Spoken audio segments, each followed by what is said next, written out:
Manifestation में कर्मा का जब टॉपिक ऐड हो जाता है तो हर किसी के माइंड में देखोगे तो बहुत ज़्यादा रेजिस्टेंस आ जाती है। ये क्वेश्चन कहीं ना कहीं हमेशा आता ही है इस वाले सब्जेक्ट पे कि क्या मैनिफेस्टेशन हमारे कर्मा पे इफ़ेक्ट करती है। जिसका मतलब ये होता है कि बहुत से लोग जब एसपी मैनिफेस्ट कर रहे होते हैं या फिर कुछ ऐसा मैनिफेस्ट कर रहे होते हैं जो दुनिया के अकॉर्डिंग सही नहीं है, तो क्या उससे आपका कर्मा खराब होता है। इस टॉपिक के बारे में मैं आज आपको खोल करके बताऊंगा ताकि आप अपनी खुद सोच और समझ के हिसाब से इसको डिसाइड कर पाओ और आप अपनी जर्नी में आगे बढ़ पाओ। ये चीज़ आपके माइंड में क्लियर हो जाएगी तो आपको कर्मा का कभी डर नहीं रहेगा या कर्मा के खराब होने का कभी डर नहीं रहेगा।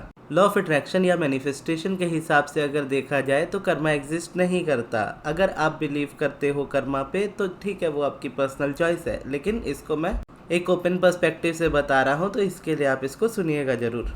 मैनिफेस्टेशन के हिसाब से या लॉ ऑफ अट्रैक्शन के हिसाब से या लॉ ऑफ अजम्पशन के हिसाब से कर्मा एग्जिस्ट नहीं करता, और ऐसा इसीलिए है क्योंकि दो चीज़ें हैं मैनिफेस्टेशन में जो सबसे पहले बोली जाती है। एक तो हम ये कहते हैं कि you are the creator of your life, आप अपनी लाइफ के क्रिएटर खुद हो, और दूसरा आपकी जितनी भी पावर है आज की डेट में है, जिसका मतलब है कि आपकी सभी पावर आपके प्रेजेंट मोमेंट में होती है। अब ये है कि हर कोई अपनी लाइफ का क्रिएटर खुद है। इसका मतलब ये है कि मैं हूँ, आप हो, आपके अराउंड जितने भी लोग हैं, हर कोई अपनी लाइफ का क्रिएटर है। और क्रिएट हम कैसे करते हैं? हमारे थॉट से या हमारे कंटिन्यूस थॉट से, आप जिसको बिलीफ बोल सकते हो। और बिलीफ क्या होता है कि आपके जन्म से पहले ही कहीं ना कहीं वो चीज़ें आपके थ्रू स्टार्ट हो जाती है। जैसे आपके थॉट से आपकी फीलिंग्स है वो आपके जन्म से पहले ही आपकी स्टार्ट हो जाती है, मदर की वॉम्ब से।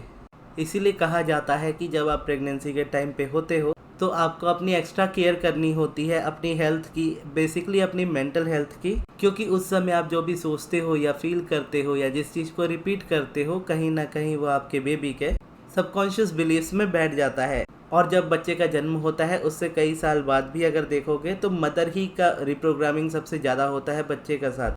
बेसिकली उनके फियर्स भी होते हैं या उनकी पॉजिटिव थॉट्स भी होते हैं, जो भी है बेसिकली पॉजिटिव हो या नेगेटिव, उस टाइम से ही वो चीज़ें स्टार्ट हो जाती है। तो इसीलिए क्या होता है कि वो क्रिएशन हो जाती है फिर आपकी। लेकिन जब बच्चा बड़ा होने लगता है उसमें वो समझ आने लगती है थॉट्स और फीलिंग्स और बिलीव्स को चूज़ करने की, तब वो उसकी रिस्पॉन्सिबिलिटी ले पाता है। अब प्रॉब्लम ये आती है कि बहुत लोग ऐसे होते हैं जो कभी इस रिस्पॉन्सिबिलिटी पे आ ही नहीं पाते, इस रिस्पॉन्सिबिलिटी पे पहुंच ही नहीं पाते। बचपन से वो यही सुनते आते हैं, बेसिकली उनके पेरेंट्स के या उनकी फैमिली के डिसीजंस पे उनको चलना पड़ता है। क्यों? क्योंकि बचपन से वही करना पड़ा है, आगे भी वही करना पड़ेगा। तो फिर जब आप उसको रेजिस्ट नहीं करते, यानी इस जगह से जब आप निकलने की कोशिश नहीं करते हो, तो क्या करते हो कि इस बाकियों को खुश रखने के लिए, हर किसी को खुश रखने के लिए आप उनके हिसाब से अपनी लाइफ चलने लगते हो, जो कि आपको किसी ने नहीं बोला कि आपको करना चाहिए। आप ये बिलीव करते हो या आप ये खुद मानते हो अपनी रिप्रोग्रामिंग के हिसाब से कि आपको अपने पेरेंट्स की बात सुननी चाहिए अपनी लाइफ में। और दूसरों के हिसाब से अगर आप अपनी लाइफ में चलोगे तो आप कभी भी हैप्पी नहीं रह पाओगे अपनी लाइफ में, चाहे उनके बताए हुए डिसीजंस आपके लिए कितने ही अच्छे क्यों ना हो। क्यों?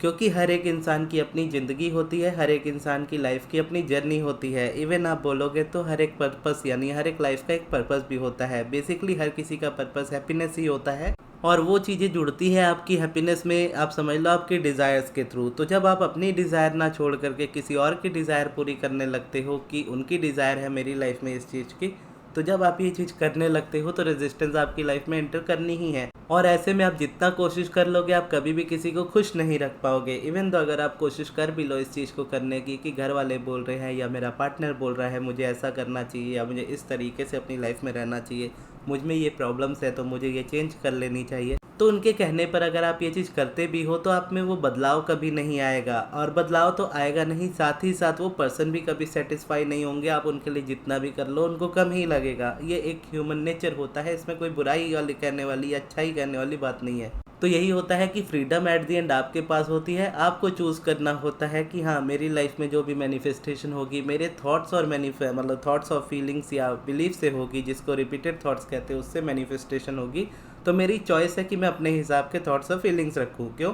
क्योंकि आप अपने जन्म से पहले या जन्म के कुछ समय बाद या कुछ साल तक आप अपने इन्फ्लुएंस में थे अपने पेरेंट्स के बहुत ज़्यादा, जहाँ पर आपके पास उतना ऑप्शन नहीं था अपने थॉट्स को एक्सप्लोर करने का। तो उस समय क्या था, हालांकि एट दी एंड वही होता है कि आपके अराउंड जो भी है आपको बिलीव दिया जा रहा है, लेकिन आपका माइंड उस बात को एक्सेप्ट कर रहा है, तभी वो आपकी रियलिटी बन रहा है। लेकिन जब आप ये समझते हो और इसको चेंज करने लगते हो तो उसके हिसाब से चेंज आपकी लाइफ में आना स्टार्ट होता है। तो जब आप अपनी लाइफ में ये समझ जाओ कि हाँ अब मुझे अपनी लाइफ में चेंज चाहिए, तो उस समय फिर आपको ये थॉट्स और बिलीव्स अपने पुराने छोड़ने होते हैं और नए आपको बनाने होते हैं अपने हिसाब के। अब इसी में कुछ कॉमन बिलीव्स होते हैं जो मोस्टली लोगों में होते हैं। जैसे मनी को लेकर के होता है कि पैसे पेड़ पे नहीं उगते, या पैसे के लिए बहुत मेहनत करनी पड़ती है, या जब तुम कमाओगे तब तुम्हें समझ में आएगा, या फिर स्ट्रगल करो मेहनत करो, पढ़ो लिखो, नहीं पढ़ोगे तो तुम्हारा लाइफ में तुम्हारा कुछ नहीं हो सकता, अगर तुम खेलोगे तो खेल से तुम क्या कर लोगे अपनी लाइफ में, या फिर अगर डांस में या म्यूज़िक में या किसी भी एक्स्ट्रा हॉबीज़ में कुछ नहीं रखा, आपको पढ़ना चाहिए, आपको डॉक्टर ही बनना चाहिए, आपको इंजीनियर ही बन जाना चाहिए।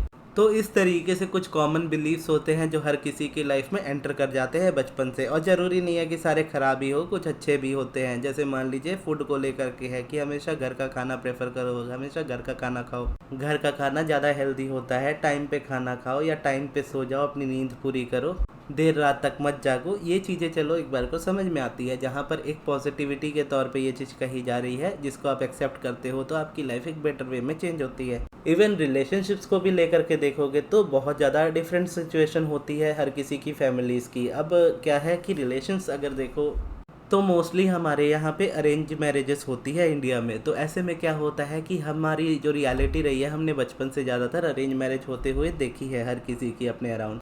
तो पेरेंट्स तो ये स्ट्रांगली एग्री करते हैं या ये बात मानते हैं कि हाँ आपकी अरेंज मैरिज ही होनी चाहिए। लेकिन धीरे धीरे जब आप बड़े होते हो, आपके बिलीव्स थोड़े चेंज होते हैं, उनसे अलग होने लगते हैं आपकी आज की लाइफ के हिसाब से, तो आप अपने पसंद का पार्टनर चूज़ करते हो। अब ऑब्वियस सी रीज़न है कि आप अगर अपने पार्टनर को चूज़ करोगे या आपकी फैमिली आपके पार्टनर को चूज़ करेगी तो उसमें बहुत डिफरेंट होगा। अगर आपके पार्टनर यानी आपकी फैमिली उसको चूज़ कर रही है तो वो अपनी कुंडली के हिसाब से, कास्ट के हिसाब से, उस हिसाब से सेलेक्ट करेगी। आप किस हिसाब से सेलेक्ट करोगे, आपको जो पसंद आता है आप उस हिसाब से सेलेक्ट करोगे। अब इसमें क्या है, उस पर्सन का कास्ट, रिलीजन डिफरेंट हो सकता है, इवन हो सकता है उसकी नेशनैलिटी भी डिफरेंट हो कई बार। तो यहाँ पे क्या होता है कि क्लैशेस हो जाते हैं। बेसिकली आप दोनों में हो सकता है ना हो, लेकिन आपके बिलीव्स में ज़रूर हो जाता है, क्योंकि एक कल्चर डिफरेंस जब आता है तो बिलीफ में बहुत बड़ा डिफरेंट आ जाता है उस जगह पे। और जब आप अपनी फैमिली को उस चीज़ में इन्वॉल्व करने की कोशिश करते हो, बताने की कोशिश करते हो, तो क्योंकि आपने देखा होता है कि आपकी फैमिली में हर किसी की शादी सेम कास्ट सेम रिलीजन में हुई है और आपकी वो नहीं होने देंगे, तो इस तरीके का अगर बिलीफ लेकर के आप पहले से कैरी करते हुए आए हो तो किसी ना किसी रीज़न से आपकी शादी उस पर्सन से नहीं हो पाती है, आपकी रिलेशनशिप उस पर्सन के साथ टूट जाते हैं। भले सिचुएशन उस जगह पे कुछ भी बन जाए, हो सकता है कि उस टाइम पे आपका पार्टनर आपको चीट कर दे जिस पे आप हमेशा से इतना ट्रस्ट करते हो, या हो सकता है कि आपका पार्टनर आपको गोस्ट कर दे या चला जाए आपकी लाइफ से। और सिचुएशन इतनी हार्श उस समय बन जाती है कि जहाँ पर आपका सारा जो गुस्सा होता है वो उस एक पर्टिकुलर पर्सन के ऊपर हो जाता है, उस एक इंसान के ऊपर हो जाता है कि उसने मेरे साथ गलत किया। लेकिन हम में से कोई भी इसको एक ओपन पर्सपेक्टिव से देख ही नहीं पाता। बहुत कम ही लोग इस बात को समझ पाते हैं कि हाँ एक्चुअल में चलो आपकी करंट रियलिटी जो भी बनी, भले उस पर्सन ने चीट किया। अब चीटिंग क्या है, चीटिंग को लेकर के आपका माइंड ये बिलीव करता है कि हर एक चीज़ को एक्सेप्ट कर लो, चीटिंग को कभी एक्सेप्ट मत करो। अब वो पर्सनल चॉइस है, लेकिन जैसा मैंने कहा कि ओपन पर्सपेक्टिव से इस चीज़ को देखो तो आप समझ पाओगे। तो इसलिए मैं इसको समझाने के एग्जाम्पल से बता रहा हूँ कि आप इसको समझो कि चीटिंग एक आपके रिलेशनशिप में बनी, चीटिंग की एक सिचुएशन बनी जिसका आपके माइंडसेट से ज़्यादा लेना देना है उस पर्सन के। हो सकता है वो पर्सन एक्चुअल में अच्छा हो, लेकिन किसी रीज़न यानी कोई ना कोई रीज़न बना दिया यूनिवर्स ने या आपके सबकॉन्शियस ने आपकी रियलिटी में, जिससे वो रिलेशनशिप ब्रेक हो जाए और आपका वो बिलीफ मैनिफेस्ट हो जाए। वो बिलीफ क्या था कि मेरी शादी इस इंसान के साथ नहीं हो सकती क्योंकि हम दोनों की कास्ट या रिलीजन में डिफरेंस है, या हमारे पेरेंट्स नहीं मानेंगे, उसके पेरेंट्स नहीं मानेंगे, मेरे पेरेंट्स नहीं मानेंगे।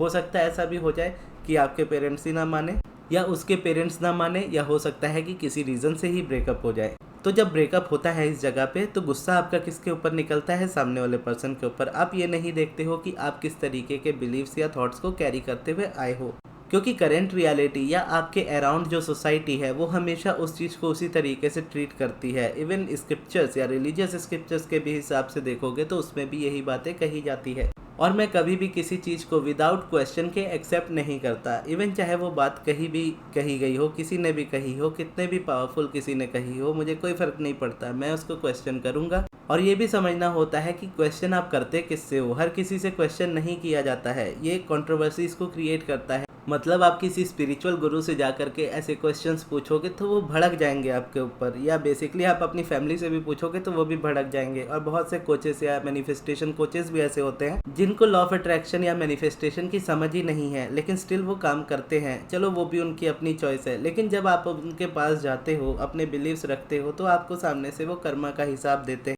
उस कर्मा का हिसाब जिसका मैनिफेस्टेशन से कोई लेना देना नहीं है। तो ऐसे में जब आप बोलते हो सामने वाले से कि ठीक है, मैं मान लो इस पर्सन को अगर मैं मैनिफेस्ट करता हूँ या करती हूँ तो मेरा कर्मा खराब होता है, तो मुझे इस इंसान से निकाल दो, मुझे यहाँ से निकलने में हेल्प करो।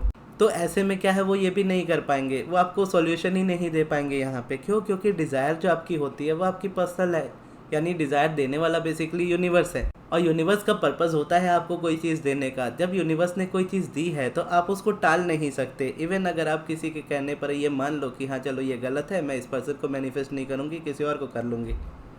अब मान लीजिए उस रिलेशनशिप में आप एंटर करते हो, उस इंसान से आप शादी भी कर लेते हो, लेकिन आपके मन में जो इंसान है वो पहले वाला है, इंसान अभी तक बैठा हुआ है। आप उसी से प्यार करते हो, लेकिन शादी आप किसी और से कर चुके हो। तो ऐसे में क्या ये इंसान या उस इंसान के लिए गलत नहीं है जिससे आपने शादी की है? क्यों? क्योंकि आपने तो एक मैरिड लाइफ में एंटर कर लिया, लेकिन उस पर्सन के माइंड में तो आप हो जिससे आपकी शादी हुई है, लेकिन आपके माइंड में तो कोई और ही पर्सन चल रहा है। अब दुनिया के हिसाब से क्या हुआ? दुनिया के हिसाब से आप एक चीटर हो गए, लेकिन आपकी अंडरस्टैंडिंग आपके हिसाब से किसी ने नहीं समझी कि आपने आपकी लाइफ का जो भी डिसीजन बना, जो भी सिचुएशन बनी, क्यों बनी? आपकी फैमिली ने प्रेशर में आकर के शादी करा दी, या किसी के कहने पर आपने शादी कर ली। तो ऐसे में क्या है, आप एक ऐसे रिलेशनशिप में कंटिन्यू कर रहे हो जो आपको नहीं चाहिए आपकी लाइफ में। ऐसे में आप जिस न्यू पर्सन के साथ रिलेशनशिप में हो या मैरिज में हो, उसके साथ तो आप गलत कर ही रहे हो, साथ ही उससे कहीं ज़्यादा आप अपने साथ गलत कर रहे हो, क्योंकि उस जगह पर आप रहना ही नहीं चाहते, आप ज़बरदस्ती उस जगह पर टिके हो। ऐसे में क्या है कि आपका माइंड किसी और पर्सन पे है और आप हो किसी और पर्सन के साथ। इवन जिस पर्सन के साथ हो, अगर आप उस वाली सिचुएशन में भी देखो,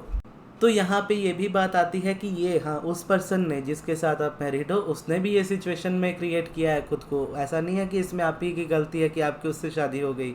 उसने एक पर्टिकुलर टाइप ऑफ पर्सन मांगा, या फिर उसने जस्ट ये माइंड में रखा कि मेरे घर वाले मेरी शादी जिससे करा देंगे मैं एक्सेप्ट कर लूँगा। अब घर वालों ने क्या किया? घर वालों ने शादी करा दी। क्यों? क्योंकि उतना ही बिलीव था कि घर वाले शादी कराएंगे, घर वालों ने शादी करा दी अपने हिसाब से लड़की देख के, जिसका जो भी है कि कुंडली मैच हो रही है या रिलीजन मैच हो रहा है, गोत्र मैच हो रहा है, जो भी है उस हिसाब से मैच करा के शादी करा दी।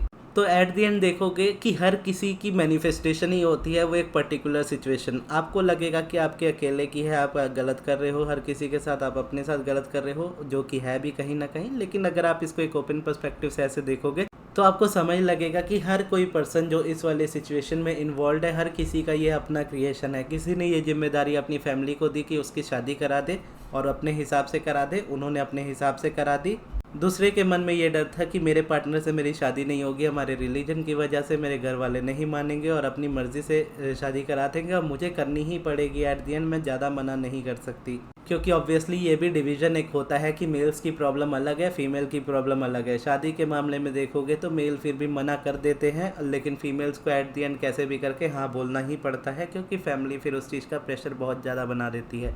जो कि ये भी एक बिलीफ है कि एट द एंड फीमेल्स को सेलेक्ट करना ही पड़ता है। लेकिन अगर आप अपने अराउंड भी एग्जांपल्स देखोगे तो बहुत सारी अनमैरिड फीमेल्स आपको मिलेंगी और जो हैप्पी भी होंगी।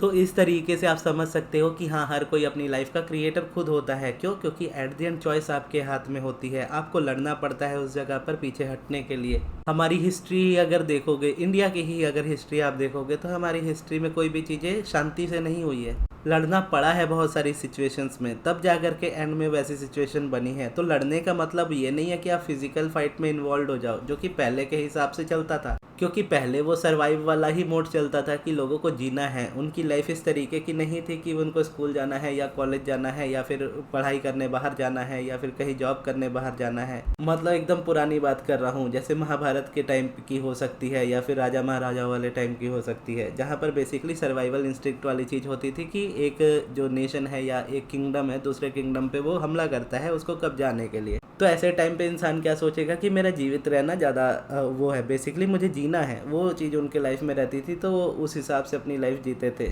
तो उसके लिए उनके पास कुछ ऑप्शन नहीं होता था, वो हथियार उठाते थे और लड़ते थे, या तो जीतते थे या तो हारते थे। अगर जीतते थे तो अपने किंगडम को बचाते थे, अगर हारते थे तो उनको वो चीज़ छोड़नी पड़ती थी। तो आज की डेट में जो लड़ाइयाँ हैं वो उस तरीके की नहीं है। सबसे बड़ी लड़ाई तो आज की डेट में जो होती है वो अपनी अपने आप से होती है, आपकी मेंटल हेल्थ से होती है, बिलीफ से होती है। आपके अराउंड जो लोग हैं आपको हर तरह से ट्रीट कर सकते हैं, अच्छा भी बुरा भी। बेसिकली सबसे ज़्यादा जो क्लैशेस होते हैं वो बिलीफ्स की वजह से ही होते हैं कि आपका बिलीफ अलग है, आपके पेरेंट्स का बिलीफ अलग है। जिसको वो मानते हुए आए हैं उन्होंने अपने पेरेंट्स की बात मानी, उनके पेरेंट्स ने अपने पेरेंट्स की बात मानी, तो वो भी ये एक्सपेक्ट करते हैं कि हमारे बच्चे भी हमारी बात माने। लेकिन समझना ये है कि वक्त बदल चुका है, अब पहले जैसी चीज़ें नहीं रही है। अब चीज़ें अपने हिसाब से होनी चाहिए, डिफरेंट तरीके से होनी चाहिए। तो क्या है, इस बिलीफ में जो क्लैश आएगा, अब यहाँ पे क्या होगा, झगड़ा होगा इस बात को लेकर के। जस्ट प्राइम एग्जांपल जो मोस्टली लोगों की लाइफ में प्रॉब्लम आती है यही आती है कि घर वाले ज़बरदस्ती शादी कराना चाहते हैं और हम नहीं करना चाहते हैं, या हम अपने पार्टनर से करना चाहते हैं, या फिर हम करना ही नहीं चाहते हैं, जो भी है। तो एट द एंड आपके पास दो ही ऑप्शन बचते हैं, या तो आप एक्सेप्ट कर लो उनकी बात, या तो उनसे झगड़ लो, या अपना मन की मानो और जो होगा होने दो। तो लोग ज़्यादातर अपनी एक्सेप्ट कर लेते हैं उनकी बात की, उन्होंने कहा है तो अब एट द एंड तो मुझे करना ही पड़ेगा। तो क्या होता है कि फिर एट द एंड वो करते हैं, तो फिर उस तरीके की लाइफ शुरू होती है। फिर एट द एंड पूरा ब्लेम हमेशा पेरेंट्स पे रहता है कि आपने यहाँ मुझे शादी कराई है, आपकी वजह से ये चीज़ हुई है। फिर खुद पे भी आता है, मैंने क्यों डिसीजन ले लिया, मैंने थोड़ी हिम्मत दिखाई होती तो लाइफ डिफरेंट होती। तो अब यहाँ पे क्या है, दूसरी साइड अगर आप ऐसे देखोगे कि उसी समय आपने लड़ लिया, आपने उसी समय कहा कि मुझे शादी करनी ही नहीं है चाहे जो भी सिचुएशन आ जाए। अब ऐसे में क्या है, वो आपको परेशान भी करेंगे, आपको इमोशनली, एक होता है ना इमोशंस के थ्रू कि समझाने की कोशिश करेंगे कि तुम अकेले रह जाओगे या अकेली रह जाओगी, पूरी लाइफ है तुम्हारे पास, तुम ऐसा क्यों कर रहे हो या क्यों कर रही हो, जो भी है इमोशनल ब्लैकमेल बेसिकली। तो उस हिसाब से बेसिकली आपको सिखाया जाता है कि आप ये डिसीजन ले लो। लेकिन अगर आप एक बार अड़ जाते हो, आपने अपनी फ्रीडम के हिसाब से अपना डिसीजन ले लिया कि मुझे अभी नहीं करना है, मुझे बाद में करना है, या मुझे शादी करनी ही नहीं है, फिर ज़्यादा देर तक आपको वो लोग परेशान नहीं कर सकते। कुछ टाइम तक वो करेंगे, बाद में वो आपको छोड़ देंगे। और ये भी होता है कि बस हाँ, पर्सनल डिसीजन के ऊपर होता है कि आप कितने ज़्यादा श्योर हो अपने डिसीजन के लिए और कितने हद तक उसके लिए खड़े रहने के लिए रेडी हो। क्योंकि कई लोगों के माइंड में ये भी होगा कि अगर मैं नहीं भी करूँगा या नहीं भी छोड़ूंगी और मैं बोलूँगी मुझे करनी ही नहीं है, तो मेरी शादी ज़बरदस्ती करा देंगे। तो फिर वही बात आती है कि एट द एंड फिर करो और क्या कर सकते हो। अब यहाँ से अगर आपको निकलना है तो फिर आपको यही सॉल्यूशन है कि अपने लिए खड़ा होना पड़ेगा। अगर आप ये नहीं कर सकते हो तो फिर आपको सामने के वाले के हिसाब से चलना पड़ेगा। और एक बार आप तो किसी के सुनने का डिसीजन लेते हो तो फिर तो आप पूरी लाइफ ही हर किसी की सुनोगे। आप अगर शादी करने के बाद अगर आप जिस फैमिली में जा रहे हो बेसिकली, तो आपके रिलेशनशिप की शुरुआत ही कहाँ से हुई वो देखो, कि आपने ज़बरदस्ती किसी के कहने पे, चाहे पेरेंट्स के कहने पे आपने शादी कर ली। अब शादी कर ली, अब किसी की फैमिली में आ गए। अब यहाँ पे क्या है, आपके पेरेंट्स आपको बोलेंगे वहाँ पे आपको इस तरीके से रहना है। अब आपके इन लॉज या आपके हस्बैंड या आपके पार्टनर आपको जो भी बोलेंगे आपको उनकी बात माननी पड़ेगी। आप नहीं मानोगे, आपके घर तक वापस बात जाएगी, आपके घर वाले फिर आपको बोलेंगे। तो एट द एंड क्या है कि आप सुनोगे भी, आप करोगे भी उनकी, लेकिन एट द एंड क्या होगा कि इतना कुछ करने के बावजूद भी सबको लगेगा कि आप ही विलन हो।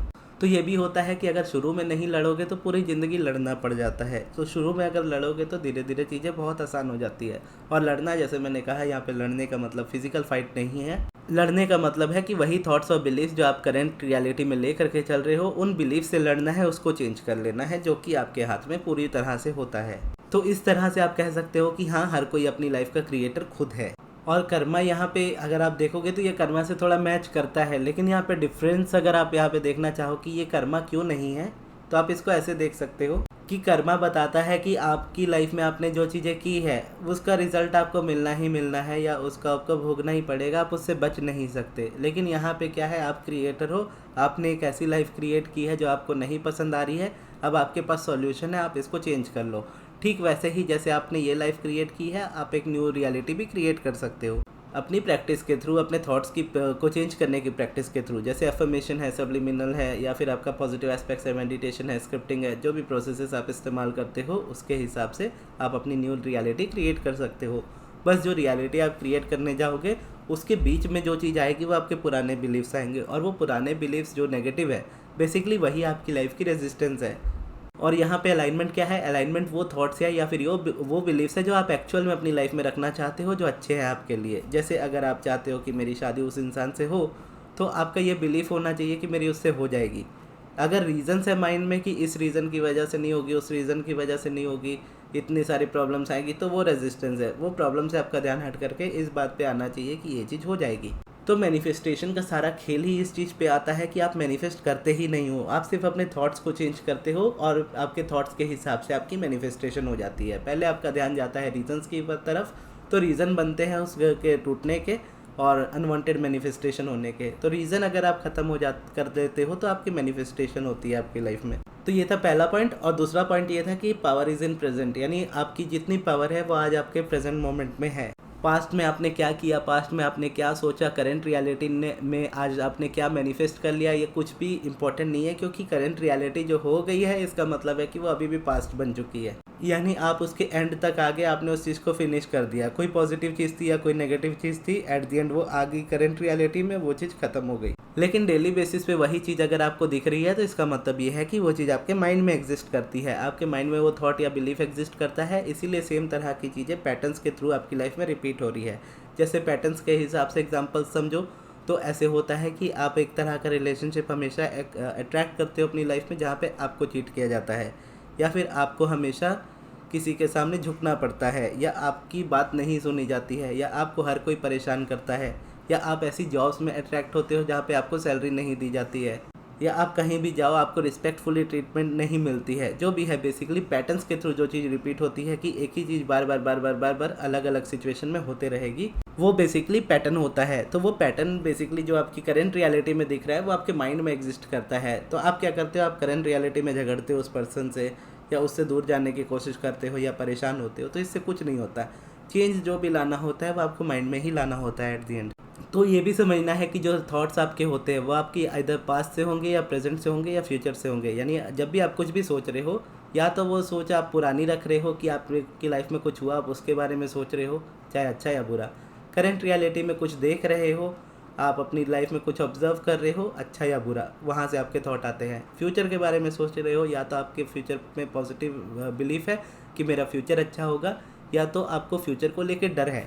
तो बेसिकली ये तीन तरीके से थॉट्स आपके आते हैं, और इन तीनों में पॉजिटिव नेगेटिव आपको मिल सकता है। लेकिन यानी करंट रियलिटी में क्या चीज़ यहाँ पे मैटर करती है कि पास्ट हो, प्रेजेंट हो, या फ्यूचर हो, किसी की चीज़ के बारे में आप सोच रहे हो आप, लेकिन सोच प्रेजेंट मोमेंट में रहे हो, आप उस मोमेंट में उस चीज़ को सोच रहे हो, तो क्रिएशन जो होगा उस पर्टिकुलर मोमेंट पे होगा। इससे फ़र्क नहीं पड़ता कि वो फ्यूचर का थॉट है, या पास्ट का थॉट है, या प्रेजेंट का थॉट है। आप प्रेजेंट पे सोच रहे हो, वो प्रेजेंट आपका बनना है। इन फ्यूचर भी अगर वैसा रहेगा तो वैसा ही फ्यूचर भी बनेगा। तो इसीलिए हम क्या करते हैं कि अभी आज की रियलिटी में हम उसको क्या कर सकते हैं, एफर्मेशंस के थ्रू, स्क्रिप्टिंग के थ्रू, सब्लिमिनल के थ्रू, ग्रेटिट्यूड के थ्रू, अपनी कोई भी प्रैक्टिस ले करके अपनी लाइफ में आप उसको स्टार्ट कर सकते हो जो आपको पसंद आए। फिर क्या आपको करना होता है, आपको बस रुकना नहीं है इस जगह पे। आपने एक बार जो चीज़ स्टार्ट कर दी, आपको डेली बेसिस पे उसी चीज़ को प्रैक्टिस करना है। क्यों? क्योंकि आपके बिलीव्स बहुत सारे हैं, हर एक चीज़ को लेकर के है, तो आप एक एक करके उसको चेंज करने की कोशिश कर रहे हो। और हर चीज़ को करने की ज़रूरत भी नहीं होती है, आप एक कर लोगे बाकी खुद ईजी हो जाती है। इसीलिए कहा जाता है कि health, wealth, relationship, success, 4 major aspect होते हैं लाइफ के। चारों पे आपको ध्यान देने की ज़रूरत नहीं है, आप एक टाइम पे एक चीज़ पे ध्यान दो। इसीलिए ये भी कहा जाता है जो इम्पोर्टेंट है सिर्फ उसको प्रायोरिटी दो, बाकी चीज़ों को आप थोड़ा करो या कम करो या ना भी करो तो चल जाएगा। अगर मान लीजिए आपके लिए आपका एसपी इंपॉर्टेंट है तो आप एफर्म अपने एसपी के लिए करो। बाकी सेल्फ कॉन्सेप्ट या जो चीज़ें होती है आपकी अलाइनमेंट वाली, उसको बेसिकली आप आउटसाइड कर सकते हो, या उसके लिए आप अलग से टाइम निकाल सकते हो। लेकिन जो इम्पोर्टेंट आपके लिए टास्क होगा पहले, वो आपके पर्टिकुलर एसपी वाले सब्जेक्ट पे अपने आप को अलाइन करना। क्योंकि चीज़ें आपकी लाइफ पे बेटर होती है तो आपका और भी मन करता है उस चीज़ को करने का। फॉर एग्जांपल आप मान लीजिए नो कॉन्टैक्ट में हो, आप रिलेशनशिप मैनिफेस्ट कर रहे हो, आपको नो कॉन्टैक्ट से शादी तक जाना है। अब नो कॉन्टैक्ट में क्या है, आप बहुत ज़्यादा नेगेटिविटी में होंगे कि आप उस पर्सन कर क्या रहा होगा, किससे बात कर रहा होगा, या मेरी लाइफ में क्यों नहीं है, कब मुझसे बात होगी, जो भी आपका माइंड उस तरीके से वहाँ पे चलता है। लेकिन एक बार जब आपने डिसाइड कर लिया, या एक बार आपने मैनिफेस्ट कर लिया कि एटलीस्ट आप कॉन्टैक्ट में आ गए, आप दोनों की एक दूसरे से बात होने लगी, तो एक तो ये है कि आपका बिलीफ बन जाएगा कि हाँ मैंने नो कॉन्टैक्ट ब्रेक करके कॉन्टैक्ट मैनिफेस्ट कर लिया, अब मुझे इससे आगे जाना है। तो फिर क्या है, आप रिलेशनशिप मैनिफेस्ट करोगे, फिर आप मैरिज मैनिफेस्ट करोगे। तो ऐसे में क्या है, एक पॉजिटिविटी के साथ आप आगे बढ़ते हो और उसमें आपको रिजल्ट भी मिलते हैं। लेकिन बस वही है कि जहाँ इतना टाइम लगता है उतना देना पड़ता है, और टाइम भी यहाँ पे देखोगे तो बहुत ज़्यादा नहीं लगता है, जो सो माइंड के ऊपर डिपेंड करता है कि आप कितने अच्छे से वहाँ पे प्रैक्टिस करते हो। क्योंकि जो रोकने वाली चीज़ है वो आपका पुराना बिलीफ ही है, और बिलीफ और कुछ नहीं है, रिपीटेड थॉट्स है। तो आप किसी चीज़ को बार बार रिपीट करोगे तो वो बिलीव बनना ही है। तो इसीलिए मैंने कहा कि आप प्रायोरिटी दे दो किसी चीज़ को, और सिर्फ उसी चीज़ को रिपीट करते रहो दिन भर। उससे क्या है, पुराने हर थॉट्स बिलीव चेंज हो जाएंगे, क्योंकि ये प्रायोरिटी है, तो ये जल्दी ही बेसिकली उस चीज़ को हटाएगी। तो फिर एट दी एंड आप यहाँ पे मैनिफेस्टेशन कर लोगे। तो यहाँ पे वही बात आती है कि हाँ, डिज़ायर देने वाला यूनिवर्स है, यूनिवर्स ने उसको कोई पर्पज़ से आपको दिया है, किसी के कहने पे आपको उसको चेंज करने की ज़रूरत नहीं है। दूसरा, मैनिफेस्ट करके देने वाला भी वही है, आपको बस थॉट्स चेंज करने हैं। और कर्मा के हिसाब से क्या होता है कि कर्मा कहता है कि कोई चीज़ आपने की है आपको भुगतनी पड़ेगी, आप उससे बच नहीं सकते। और थॉट्स आपके क्या कहते हैं, या आपका मैनिफेस्टेशन क्या कहता है, आपकी करंट रियलिटी जो है, हाँ वो आपके थॉट्स का नतीजा है, आपने क्रिएट की है। आप कह सकते हो कि हाँ मेरा कर्मा है चाहो तो, लेकिन ये भी है कि आपको उस जगह पे रुके रहने की ज़रूरत नहीं होती, आप उसको जब चाहो तब चेंज कर सकते हो। क्यों? क्योंकि आपके थॉट्स चेंज होंगे तो आपकी रियलिटी चेंज हो जाएगी। अगर आप ये बिलीव नहीं करते हो तो आप अपने थॉट्स को चेंज करो, जब आपकी रियलिटी चेंज हो जाएगी आप खुद बिलीव कर लोगे। और जब आप अपनी रियलिटी चेंज कर लोगे ना, तब आपको खुद ये चीज़ समझ में आ जाएगी कि कर्मा एग्जिस्ट करता है या नहीं करता है। क्योंकि जब आप कर्मा या पेन वाली फेज़ में होते हो तो भगवान का तो पता नहीं, लेकिन आप अपने आप को सज़ा ज़रूर देते हो, और आप अपने आप को सज़ा का हकदार उस समय मानते भी हो। जो कि भगवान के बारे में ये बात कही जाती है कि अगर आप किसी अपने कभी कोई गलती की है जानबूझ के या अनजाने में ही, अगर आपको पता है कि आप उस जगह पे गलत हो, और डायरेक्टली अगर आप भगवान से बोल देते हो मुझसे गलती हो गई है, नहीं भी बोलते हो, अगर आपको मन में गिल्ट भी है उस चीज़ को लेकर के, आपको पछतावा भी है, तो भगवान एक क्षण नहीं लगाता आपको माफ़ करने में। आपकी हर एक गलती को भगवान इजीली माफ़ करता है। बस उस गलती को आप अपने माइंड में ले करके चलते हो कि मैंने इतने टाइम पहले ये चीज़ की थी, या मुझसे ये गलती हो गई थी, लगता मुझे उसी की सज़ा आज मिल रही है। तो ये माइंड आपका आप खुद ही बना रहे हो, ये ख्याली पुलाव आप खुद ही पका रहे हो। भगवान ने नहीं आपसे कहा कि आपने गलती की है, आपने रियलाइज़ किया आपने गलती की है, अच्छी बात है, आपने एक्सेप्ट कर लिया इस चीज़ को, और आप उस जगह से मूव ऑन कर गए। जब मूव ऑन कर गए तो चीज़ें जब बेटर होगी आप समझ जाते हो ये चीज़ें। तो ये थी हमारी आज की वीडियो। आपको ये वीडियो कैसी लगी कमेंट्स में ज़रूर बताइएगा, और इस वीडियो को यहाँ तक देखने के लिए बहुत बहुत धन्यवाद।